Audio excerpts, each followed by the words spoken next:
Ito lang ay binigyang pagkilala ang ilan sa mga kilalang personalidad sa salon industry sa bansa. Alamin natin ang naging highlights ng event at ang mga nagniningning na pangalan dyan. Let's all watch this. Ang isa sa pinakaunang napapansin sa appearance ng isang tao ay ang buhok.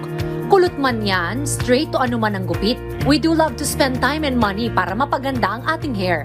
Pero kung ikaw ay hindi knowledgeable pagdating sa pag-aayos ng iyong buhok, ang agad nating takbuhan ay ang barbershop o hair salon. Talaga nga namang malaki ang naitutulong ng mga salon upang ma-restore, ma-maintain at mas mapaganda pa ang ating mga buhok. Dahil dyan ay isang Thanksgiving party ang inorganisa ng isang leading provider ng professional salon products sa Pilipinas para sa mga nasa salon industry at hairdressing community sa bansa. That's why we have this event to show our Thanksgiving and establish a good partnership, a stronghold with all the salons owners nationwide. Hindi lamang ito isang simpleng pagtitipon dahil sa gabing iyon ay binigyan rin ng pagkilala ang mga natatanging salon na nagpakita ng kahusayan at inobasyon pagdating sa hairdressing industry.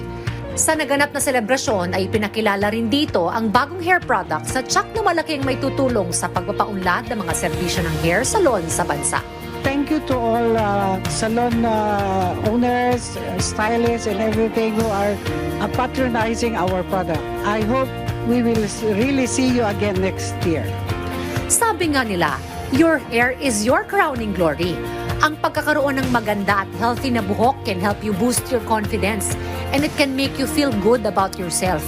Kaya nararapat lamang na bigyang pugay ang mga barbero, hairdressers, hairstylists at lahat ng nasa salon industry.